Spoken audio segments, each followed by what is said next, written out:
Le gouvernement camerounais a-t-il menti sur ses recettes et dépenses en 2023? C'est ce que porte à croire le rapport de la Chambre des comptes de la Cour suprême annexé au projet de loi des règlements récemment adopté à l'Assemblée nationale. La Chambre des comptes dit que sur les 40 rapports de performance qui leur ont été envoyés, 7 seulement étaient authentiques, venant des ministères et des administrations. 7 seulement étaient authentiques, c'est-à-dire portaient des lettres de transmission. La loi vous dit que les chiffres qui sont donnés sont faux, que les indicateurs de performance sont faux, que par endroit, on réalise même plus que l'argent qui était prévu.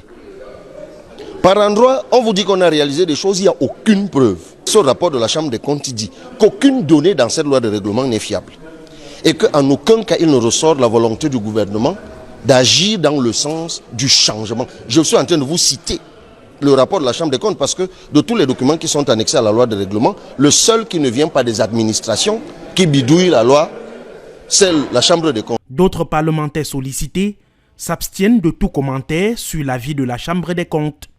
Un projet de loi adopté sans discussion, une curiosité, selon Cabral Libi. On nous dit qu'il n'y a pas de débat. D'aucuns disent que le ministre n'a pas sa voix, mais attends, donc si le ministre des Finances, pour une raison ou une autre, a une voix enrouée, donc il n'y a personne d'autre dans ce ministère qui peut parler.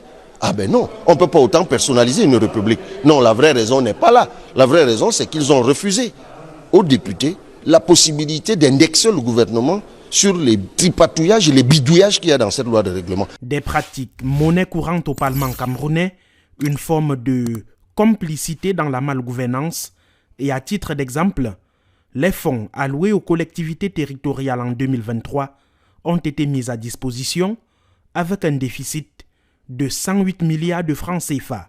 2023, c'est une année où le recouvrement des recettes a été optimal. La loi même dit qu'il y a eu 5 024 milliards de recouvrés. Donc 90% de recouvrement des recettes, 90% de réalisation du budget. Et pourtant, la dotation générale de la décentralisation s'arrête à 58%. Ça veut dire qu'il y a une volonté affirmée, ce n'est pas l'argent qui a manqué.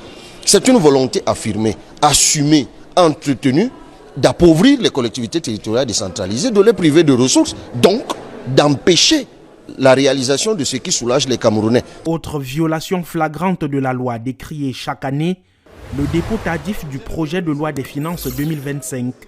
Les députés l'ont reçu 30 jours après.